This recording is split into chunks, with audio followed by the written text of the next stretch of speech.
They say some faces belong to the wind, seen by everyone, remembered by no one. That's how it was with him, the old man of our market. We passed him daily, a broom balanced across his shoulders like a cross, his body half-shadowed by the glare of the sun. No one cared where he came from or what he sold. Yet even then, I swear there was something different about the air when he walked by. Cleaner, lighter, as though the dust itself respected him. I didn't know then that the man I ignored every morning was quietly rewriting the fate of our village with every sweep of his hand. I grew up in a small African town where everyone's worth was measured by noise. The louder your voice, the more you were heard. But the broom man didn't shout prices, didn't wave his arms or chase customers. He simply stood at the far end of the market, his brooms resting neatly in a row, his back bowed like he carried not just wood and straw, but the weight of years. From sunrise to sunset, he worked in silence, tying fibers, shaping handles, his fingers rough but steady, like an artist creating something sacred in the middle of chaos. Most people mocked him. "Who still sweeps with brooms?" They laughed. "The world has machines now." Others simply brushed past him, the way wind passes through dry grass. He never responded, never defended himself. Sometimes, when the sun hit his face just right, you could see a quiet smile stretch across his lips. Not the kind born from happiness, but the kind that hides 1,000 untold stories. I never spoke to him, but every time I crossed the market, I felt something strange, as if invisible eyes followed me, not out of judgment, but recognition. There was calm in his presence, yet also a depth I couldn't explain. His eyes, clouded with age, seemed to hold storms. When he glanced at me, it felt like he was looking straight through my skin, straight into the parts of me I never shared with anyone. That unease followed me home many nights. Sometimes, lying awake, I'd replay the image of him sweeping, slow, deliberate strokes that left no dust behind, only the faint scent of rain where there hadn't been any. Once, I thought I heard him humming, a low, rhythmic tone that made the ground beneath my feet vibrate. It was haunting, yet peaceful, like the heartbeat of the earth itself. One day, I saw him give a broom to a crying child without taking a coin. The child's laughter returned instantly, echoing through the street. The man's eyes softened for a brief moment before he turned away, disappearing into the haze. The next day, he was back again. Same spot, same silence. Weeks passed, but my curiosity didn't fade. It grew heavier, like a secret pressing against my chest. I couldn't explain why I started watching him more closely, why the sound of his broom brushing the ground stayed in my mind, even after I left. Maybe I was searching for something I didn't know I'd lost. A piece of peace. A forgotten truth. That evening, as the sun melted behind the acacia trees and the last of the market's noise faded into wind, I passed him once again. For the first time, he looked up, straight into my eyes, and smiled. There was no greeting, no word, just that look, calm, yet knowing, like he'd been waiting for me. Then, as the wind rose, he whispered so quietly I almost missed it. "Tomorrow the dust will remember your name." They say the wind carries stories, whispers of things we refuse to see. That morning, the air felt different, lighter, almost alive. The sky above our village wasn't the usual dull gray. It shimmered faintly, as if something unseen was breathing through it. I didn't realize it then, but that was the first day the world began to change, the day the wind started to move in the old man's favor. It began without warning. One moment the market was its usual blur of noise and dust, and the next, a hush fell over it like a spell. The air turned cool, almost sweet, carrying a faint scent, rain mixed with earth. I watched as dry leaves lifted gently from the ground, swirling around the old man's feet while he swept. The dust that usually clung to his ankles disappeared, dissolving into the breeze like smoke. People paused for the first time, not out of kindness, but confusion. His broom moved slower than usual, deliberate, graceful, like every stroke was guiding something invisible. Where the bristles touched, the ground seemed cleaner, richer, darker. It wasn't just sweeping. It was like he was restoring something that had been lost. A few women gasped softly, crossing themselves. "It's witchcraft," someone muttered. But I knew better. Or maybe I just wanted to. By afternoon, a group of children began following him, laughing as they chased the tiny whirlwinds that danced behind his broom. He didn't shoo them away. Instead, he smiled, that same calm, secret smile, and kept sweeping, his bare feet leaving no footprints in the dirt. Every sweep seemed to carry a rhythm, like the world was listening to his movement. The air shimmered faintly with each motion, and though no one spoke it aloud, we all felt it. Something was happening. The next day, the market felt lighter. The usual stench of fish and smoke was gone, replaced by the clean scent of rain that refused to fade. Shopkeepers were baffled. "Strange weather," they said. But I noticed something else. The flies were gone too. It was as if the air itself had been scrubbed clean by an unseen hand. That's when my curiosity turned into obsession. I couldn't stop watching him. From sunrise to dusk, I followed his every movement, every sweep, every hum. Sometimes, when he lifted his broom, I swore the bristles glowed faintly, like embers hiding in plain sight. And every time he passed by, the wind shifted, following him like a loyal companion. That night, as I lay in bed, I couldn't sleep. The sound of his broom echoed in my ears, a slow rhythmic brush against the earth. The image of his hands moving through dust refused to leave my mind. I tried to convince myself it was just coincidence. The weather, the air, the wind. But deep down, I knew this wasn't ordinary. Sometime after midnight, the wind rose again, brushing gently against the tin roof of my home. I drifted into uneasy sleep, and in my dream, I saw brooms glowing like fireflies, hundreds of them sweeping through the darkness, clearing paths made of light.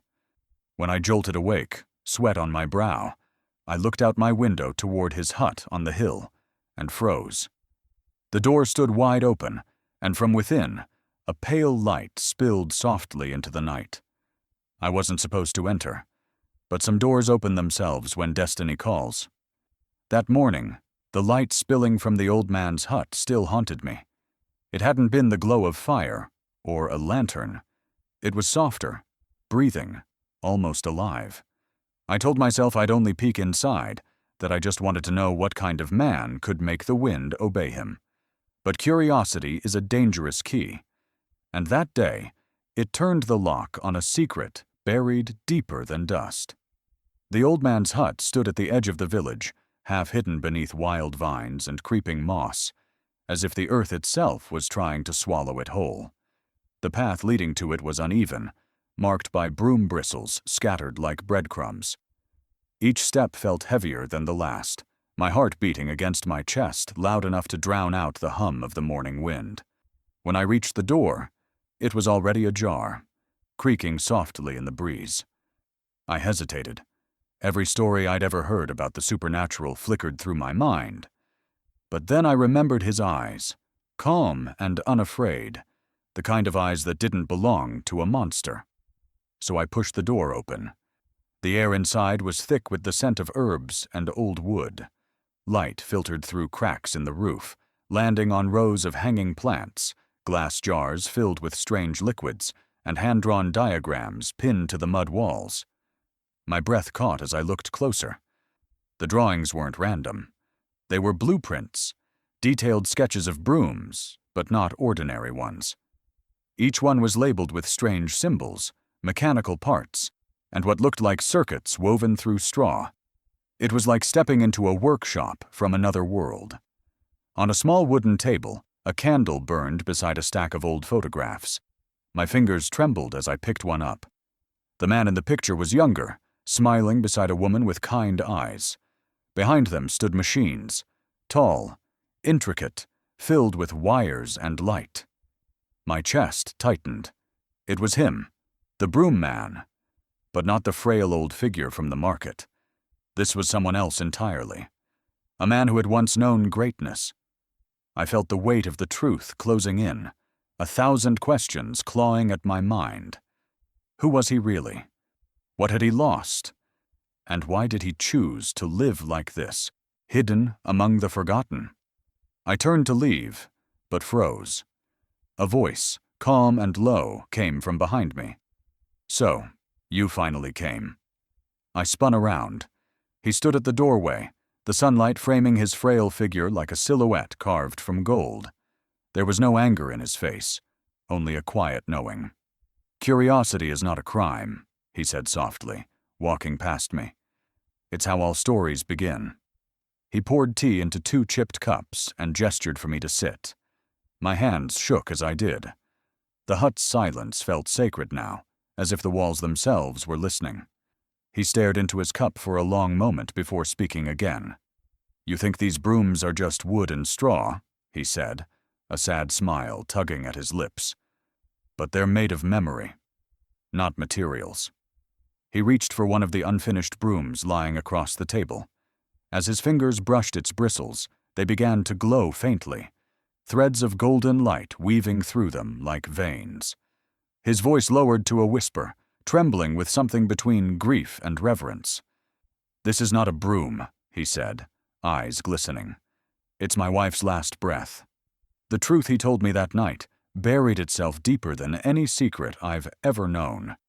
It wasn't just a confession. It was a wound, still bleeding beneath years of silence.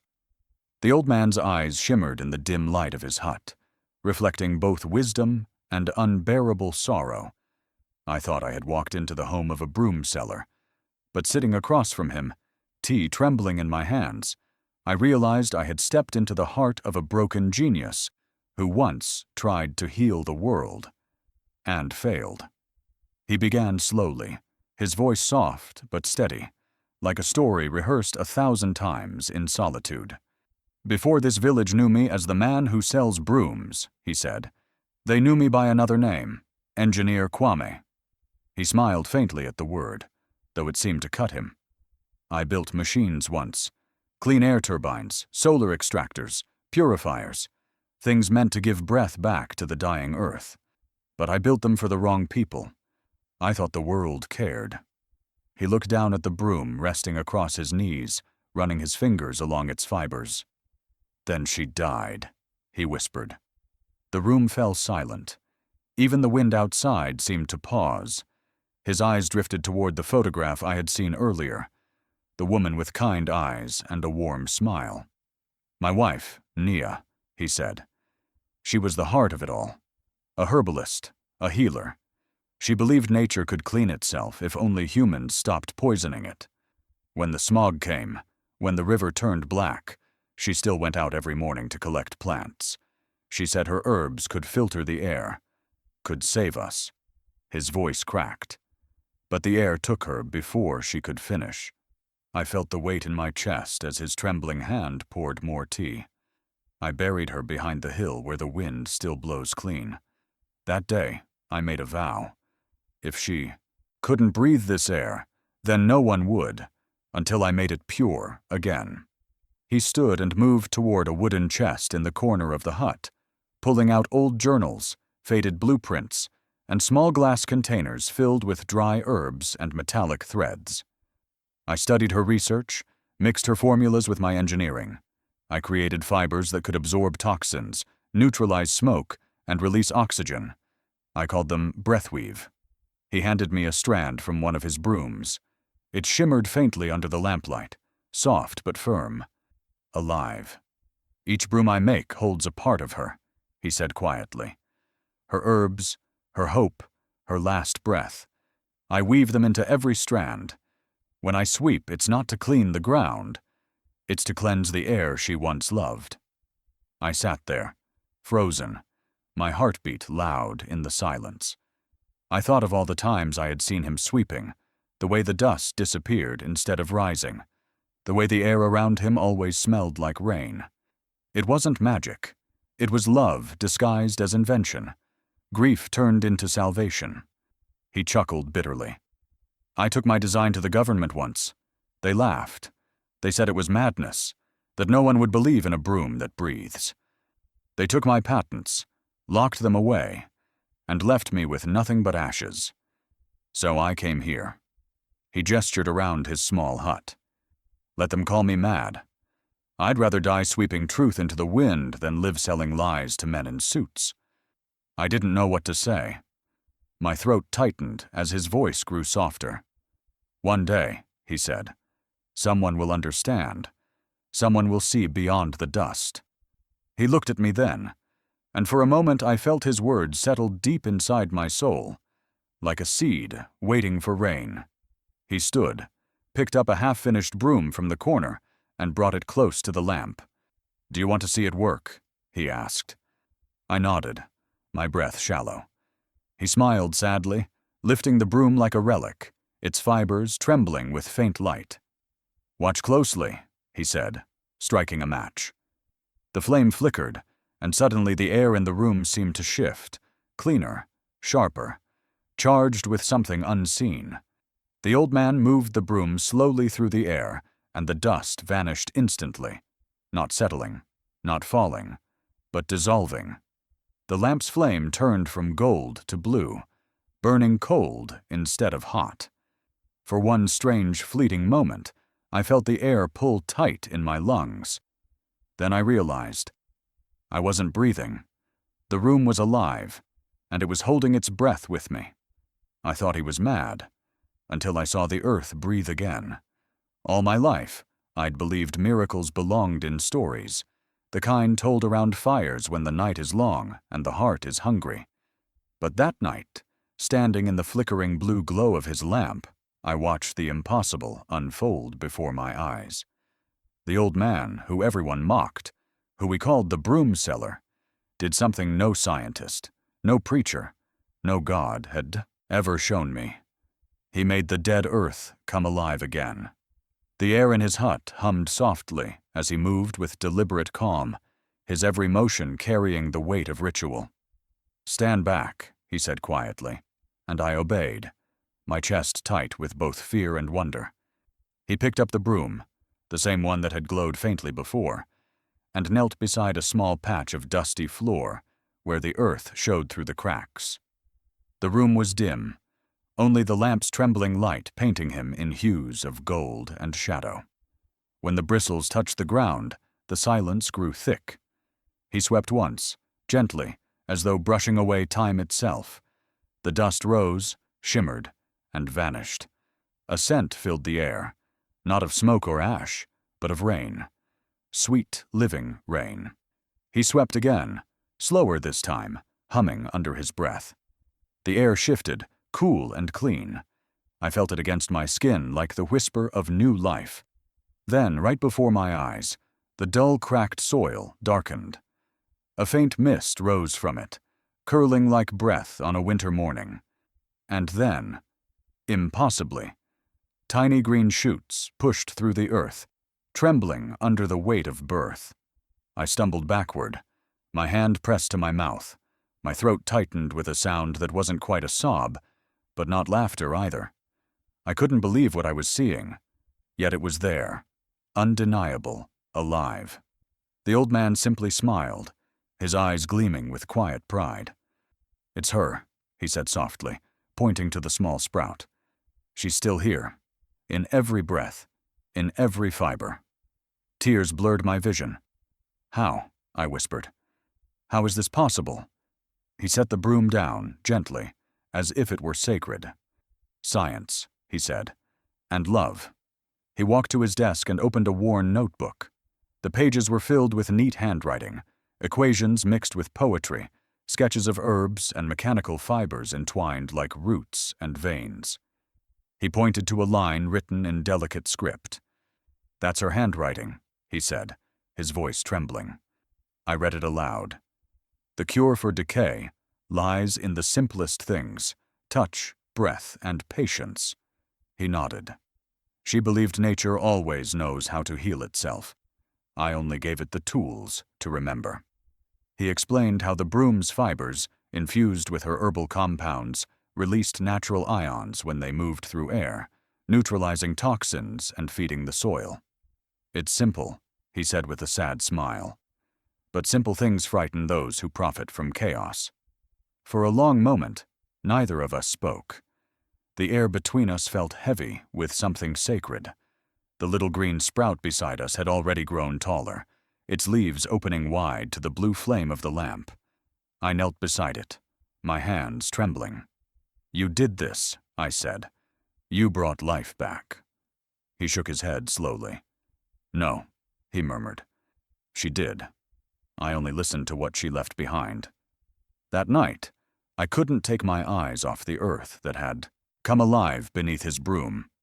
Every breath I took felt cleaner, lighter, and for the first time, I understood what it meant to witness something divine. Not the kind found in temples or books, but the kind that hides in forgotten corners of the world, waiting for someone to believe again. He handed me one of his brooms before I left, its handle worn smooth with time. "Learn," he said, "not to sweep away the world, but to clean it gently." I promised him I would. From that night, he wasn't just the broom seller to me. He became my teacher, my mentor, and my proof that miracles don't demand belief. They demand patience. As I stepped outside, the night air felt charged, like the calm before a storm. I turned back to see him silhouetted in the light of his lamp, still sweeping slowly, reverently. But then, a faint sound broke the silence. A shuffle. A whisper. I froze. In the darkness beyond his hut, I saw a shadow move. Someone was there, watching. And that's when I realized, miracles never stay hidden for long. Someone had been listening outside his door. By morning, the whispers had turned into warnings. The same people who once ignored the old broom seller now spoke his name with fear and fascination, as if they'd discovered a ghost living among them. Overnight, the man who could make the wind smell of rain had become the center of every rumor, every trembling voice in the marketplace. And I, who had seen his truth with my own eyes, felt the sharp edge of helplessness cut deeper with every passing hour. The market was louder than usual that day, but it wasn't the noise of trade. It was the noise of fear. From one stall to another, words flew like poisoned arrows. "They say he talks to spirits," muttered a woman selling cassava. "I saw him sweep the ground, and the soil turned black to green," said another. "That's not natural." By midday, the whispers had grown teeth. Some called him a healer sent by the ancestors. Others spat the word witch under their breath. Offerings of palm wine and fruits began appearing near his hut, mixed with symbols drawn in ash. Protection, fear, superstition. The same people who once walked past him without a glance now bowed to him or crossed the road to avoid his shadow. I watched it all unfold, with a sickness in my stomach. None of them had been there that night. They hadn't felt the air breathe, hadn't seen life bloom from dust. But truth, I was learning, is fragile in the hands of the fearful. One rumor can turn a miracle into a curse. When I found him in the market that afternoon, he was exactly where he'd always been, sitting quietly by the roadside, brooms lined neatly beside him. The heat shimmered around us, but he looked unbothered, even peaceful. "You've heard them," I said, kneeling beside him. "They're saying you use witchcraft." He smiled faintly, his eyes reflecting the sun. "Truth," he murmured, "is always mistaken for madness before it's called wisdom." I felt anger rise in my chest. "You can't stay silent. You need to tell them the truth, show them what your broom does." He shook his head. "The moment you defend yourself to fear, you've already given it power. Let them talk. The wind knows its own direction. But fear, once born, doesn't fade. It grows." By evening, a crowd had gathered in the village square. The chief sat beneath the old baobab tree, his expression stern, the elders flanking him like carved statues. The old man was summoned. not as a guest, but as an accused. I followed, my heart pounding. He stood before the council, his posture calm, his broom resting in his hand like a walking stick. The chief's voice echoed through the still air. They say you summon rain and grow plants from stone. They say you have power beyond men. Tell us, what kind of power do you possess? The old man looked up, his gaze steady. Only the kind that listens, he said, the kind that heals what others destroy. Murmurs rippled through the crowd, half wonder, half fear. You mock us, one of the elders shouted. You bring witchcraft to this village. He didn't flinch. No, he said softly. I bring balance. You fear what you don't understand, but this earth, this air, they're dying. I only gave them back their breath. His words should have silenced the crowd, but they didn't. Instead, someone shouted, Liar! Another threw a stone that landed near his feet. The crowd erupted, voices tangled in anger and confusion. I tried to speak, to defend him, but my words were drowned out by chaos. The chief banged his staff against the ground. Enough, he roared. This man will remain in his hut until we decide what to do. No one goes near him tonight. The crowd dispersed slowly, leaving behind tension thicker than smoke. I walked him back to his hut in silence. The sunset bled red across the horizon, and for the first time, the old man looked tired, not from age, but from being misunderstood by the world he had tried to heal. At his door, he turned to me and placed a hand on my shoulder. Do not lose faith in truth, he said quietly. It always finds its way home, even when people lose their way. His eyes softened. Go home now. Tomorrow will be different. I wanted to stay, to protect him, but something in his voice made me obey. I left him standing in the doorway, the glow of his lamp flickering behind him like a fragile heartbeat in the dark. The next morning, the village woke to silence. The wind didn't move. The air felt heavy. Wrong. When I reached his hut, the door was wide open, the lamp still burning. But he was gone. His brooms lay scattered across the floor, and the earth beneath them was dark, freshly turned, as if something had been taken or buried. Silence can be louder than any scream. That morning, the silence in the village wasn't ordinary. It was the kind that pressed against your chest and refused to let go.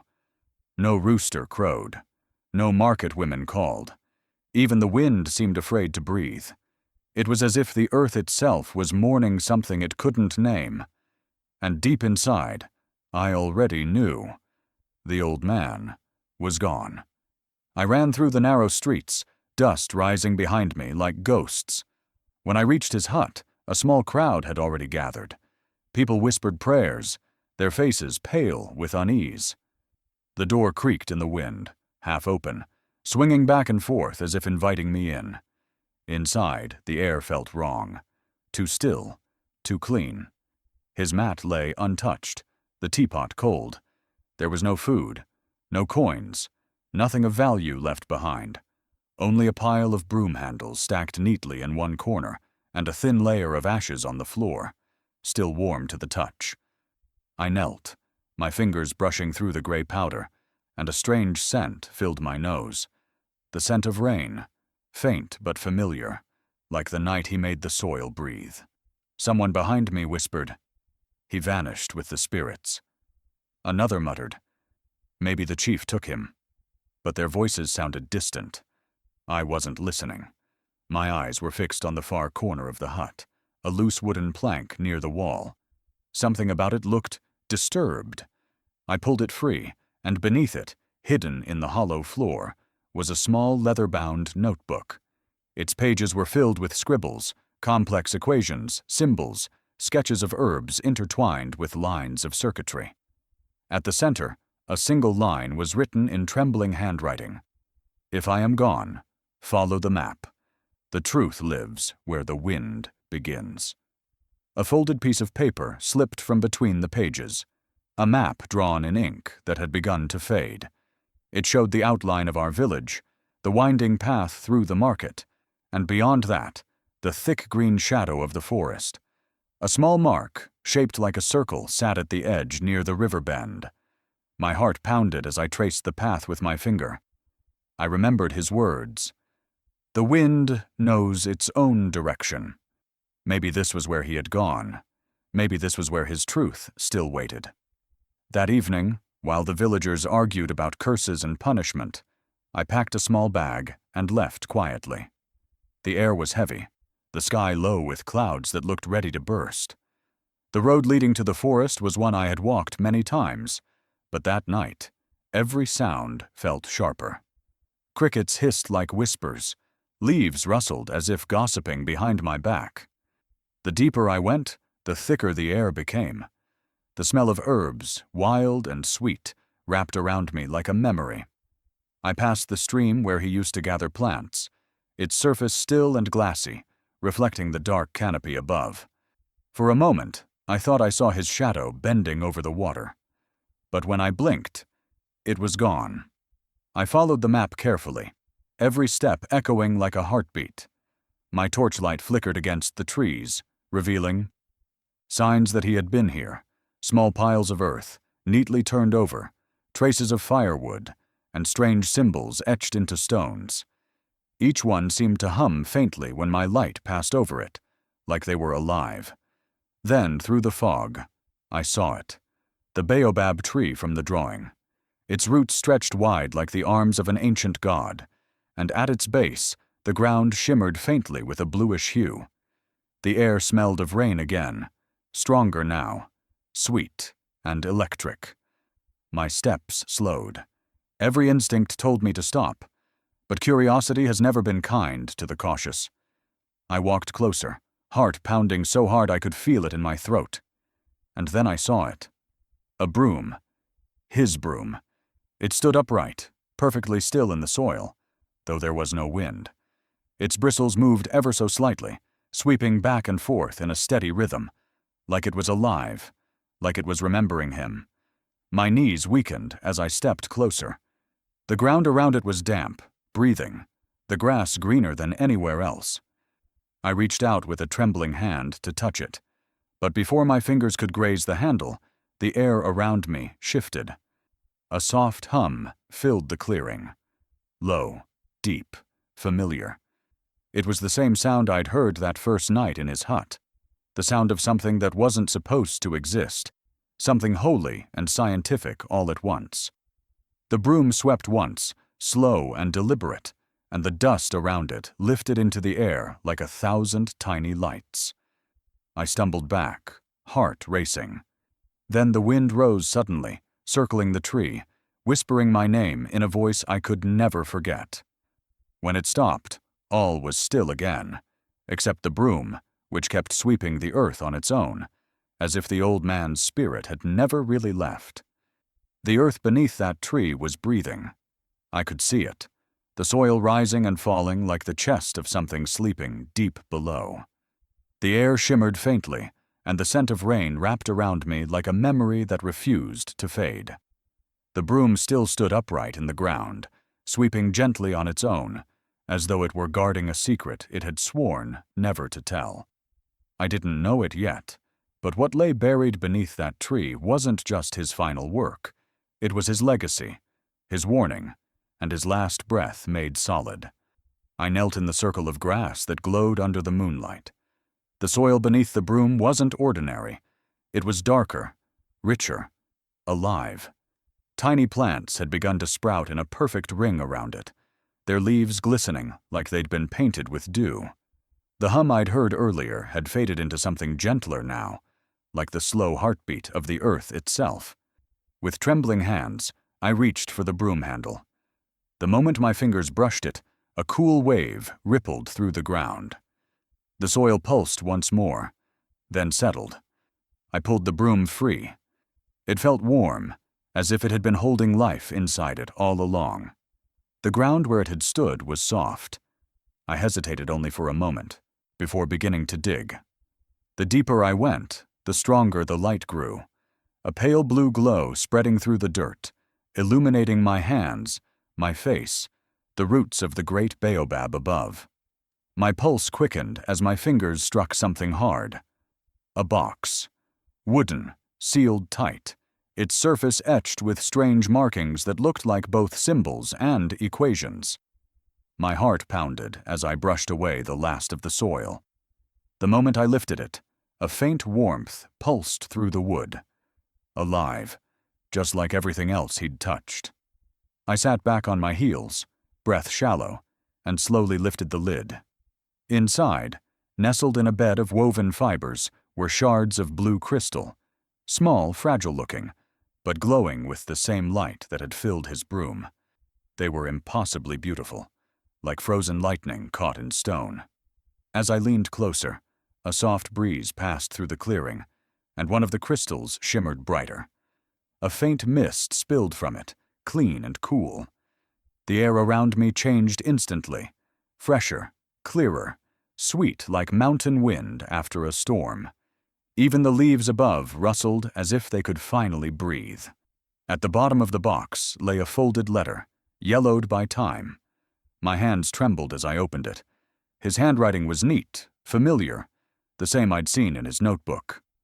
If you are reading this, it means the world has not yet given up.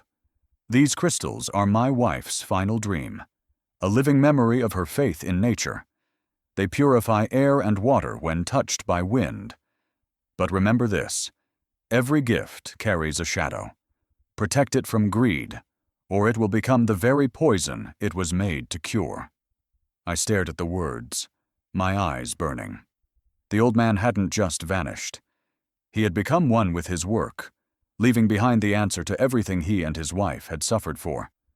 I could see it so clearly now, the villages choking in dust, the rivers dying, the skies graying with smoke. These crystals could save it all. His invention could change the world, if it stayed in the right hands. I held one crystal to the wind. It glowed softly, and I could feel its energy ripple through me, pure, calm, alive. It was as if the air itself whispered his name in gratitude. Tears welled in my eyes, but for the first time, they weren't from sorrow. They were from awe. I looked back at the letter, reading the last line again and again. Protect it from greed. His warning echoed inside me like thunder. I knew what he meant. The same world that had mocked him, that had feared his broom and buried his truth, would come for this, not to save lives, but to own it. I placed the crystals back in the box, sealing it carefully. The night was too quiet now, too still. I could feel eyes on me, the kind of gaze that doesn't come from ghosts or spirits, but from something far more dangerous, people. My hand froze halfway to the broom as a faint crunch sounded behind me. Footsteps on dry leaves. My heart stuttered. I turned, slowly, every instinct screaming to run. There, at the Ed. They said they wanted to help, but their eyes told a different story. Their smiles were too sharp, their words too smooth, and the way they looked at that box in my hands made the night feel smaller, tighter, like the trees themselves were holding their breath. I had seen greed before, in the markets, in the faces of men who sold false hope for coins. But this was different. This was greed dressed in gold, wearing the mask of good intentions. The man in the middle stepped forward first. His shoes barely made a sound against the soft earth, but every movement carried weight. "We're from the African Green Energy Initiative," he said, his tone polished and calm. "We've been studying air purification models across rural regions. Your discovery could change the world." He gestured toward the box I was clutching tightly against my chest. "May we?" he asked politely. Something in me screamed no. I stepped back, shaking my head. "It's not mine to give," I said quietly. The man's smile didn't fade. It only deepened. "Young man, you don't understand the magnitude of what you've found. These crystals could bring clean air to millions. We can make it happen. But we need that formula." He pulled out a briefcase, opening it slowly. Inside were stacks of money. more than I had ever seen in my life. The sight made my breath catch.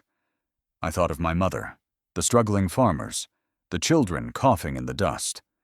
For a second, I almost wanted to believe him. But then I remembered the old man's letter. Protect it from greed. I met his gaze. He didn't make this for money, I said. He made it for life. The man's smile faltered. He closed the briefcase with a soft click. And life, he said coldly, costs money. The air shifted. The politeness drained from their faces. One of the men, younger and taller, stepped closer, his voice lower, heavier. You can give it willingly, he said, or we can take it. Either way, the world will thank us. I felt my pulse pounding in my ears. Every instinct screamed to run, but my feet were frozen. The forest around us seemed to darken, the wind holding still as if listening. Think about what you're doing, I said, trying to steady my voice. That box can save lives, but if you use it for profit, you'll destroy everything he built. The leader sighed. You talk like a dreamer, he said softly. Dreamers never last long. Then he nodded. Two of the men stepped forward. I turned and bolted into the trees, clutching the box against my chest. Branches tore at my clothes, thorns ripped my skin, but I didn't stop. Behind me, flashlights cut through the darkness like knives. Their voices followed, calm, deliberate, confident. You can't hide forever. I ran until my lungs burned.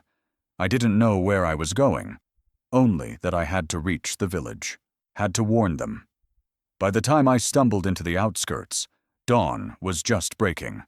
My body ached, my legs trembled, but I didn't stop until I reached the square. The villagers were gathering for morning prayers, their faces still sleepy and unaware of what was coming. They're coming, I shouted. Men from the city. They want to take what he made. At first, no one believed me. They whispered, some laughed nervously. But when I showed them the box and told them everything, about the broom, the tree, the crystals, and the fire that had once taken the old man's life, something changed in their eyes. Fear turned into recognition. An elderly woman stepped forward, her wrinkled hands trembling. He told us, she whispered. He said one day the earth would fight back. Slowly, more villagers gathered around me. The same people who once called him mad now spoke his name with reverence. They touched the box, gently, as if touching a sacred relic. We will protect it, the chief said firmly. This village owes him that much. For a brief moment, hope returned. The morning sun broke through the clouds, and for the first time in years, the air felt lighter, freer, like his spirit was moving through it. I thought maybe, just maybe, we had a chance. But hope, like peace, is always short-lived. The next day, the sky turned red before noon. A sound like thunder rolled through the valley. When I ran to the edge of the village, my heart stopped. Smoke, thick black and choking, rose from the forest.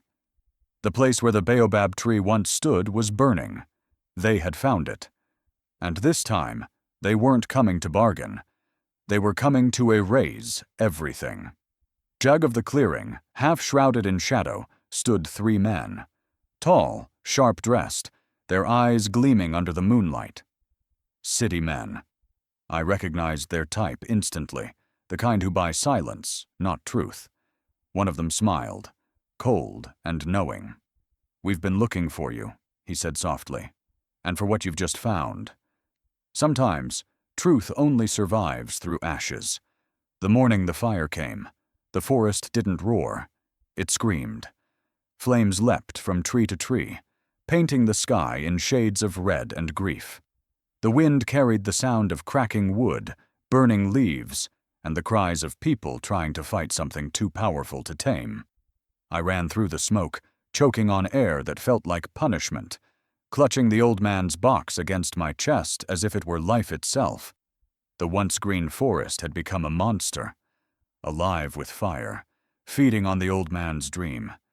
I could see villagers forming chains with buckets of water, shouting prayers that turned to coughing. Children cried as sparks rained down, like angry stars. And through it all, I saw the flames swallowing the baobab tree, the place where his miracle had lived. My legs trembled as I forced my way forward. "We have to stop it," I shouted, but the heat was too much. The ground burned beneath my feet. The air shimmered like glass.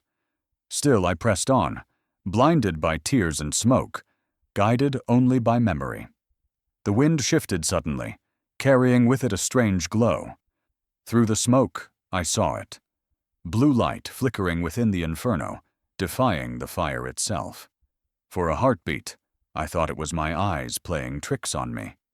But then I saw clearly. The crystals. The blue crystals from the old man's box had burst free from the soil where the tree once stood.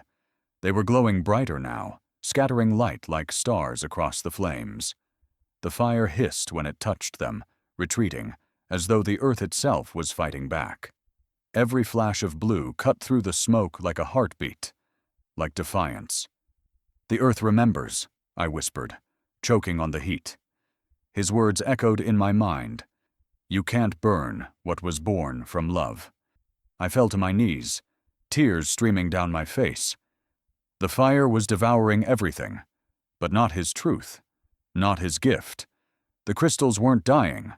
They were surviving, protecting the soil, the roots, even the ashes. For the first time since the flames began, I felt something other than despair.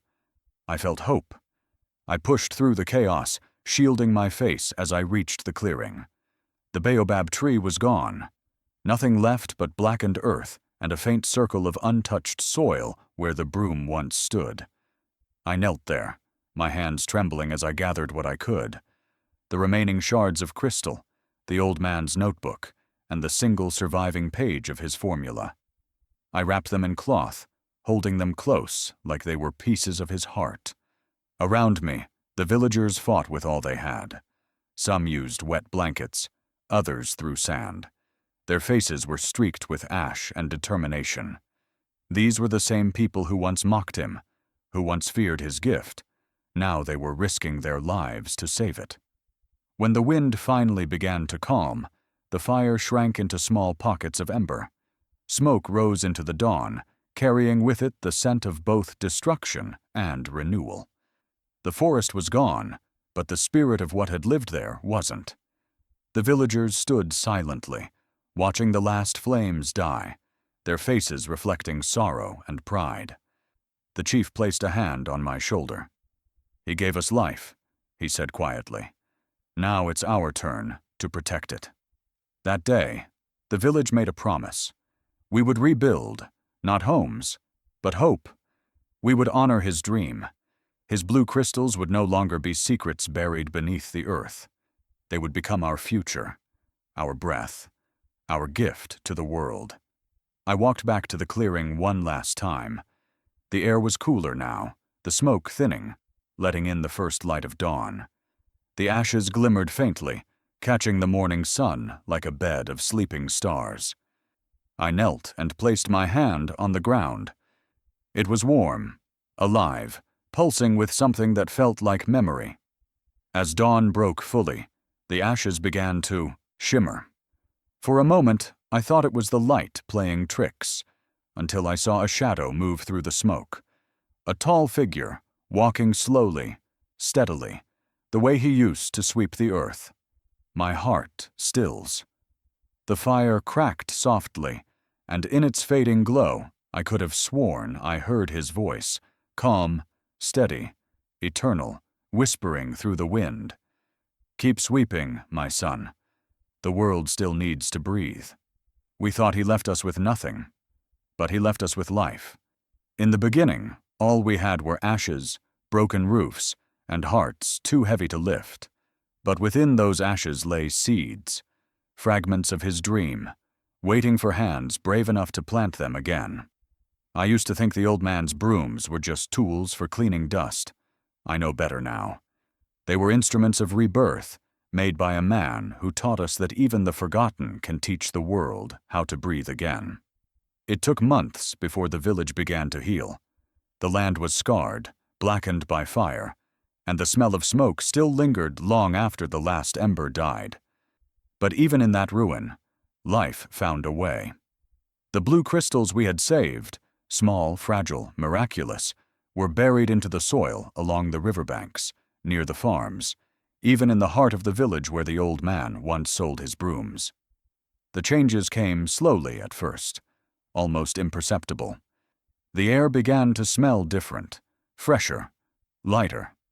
The constant haze that once hung above our rooftops began to fade. The river, once dull and thick with mud, started to clear.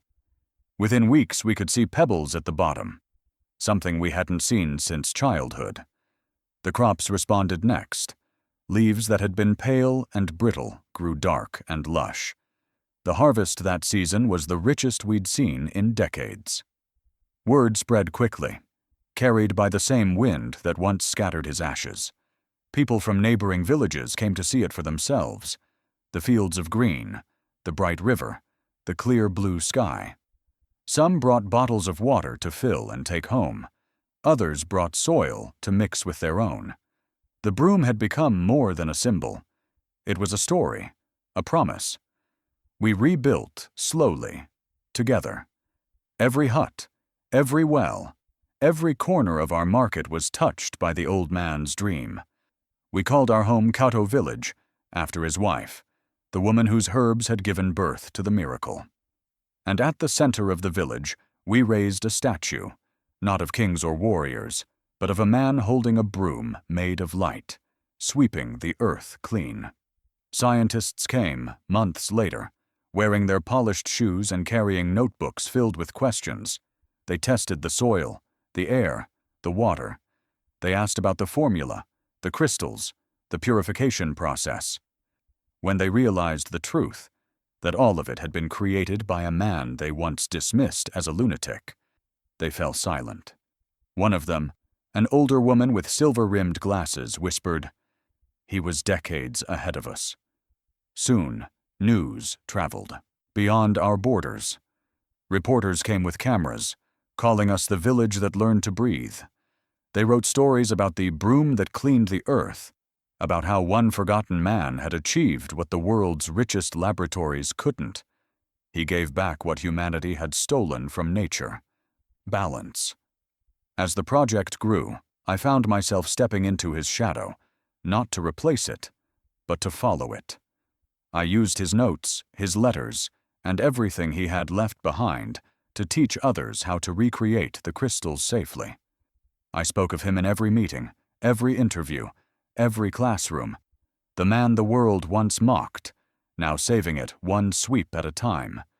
Sometimes, when the work feels too heavy, or the noise of progress too loud, I walk back to the place where it all began, the clearing where the baobab once stood. The soil there is rich again, soft underfoot, alive with green. The wind still hums the same gentle tune, the one that carried his spirit through the fire. Standing there, I often think of his last words to me.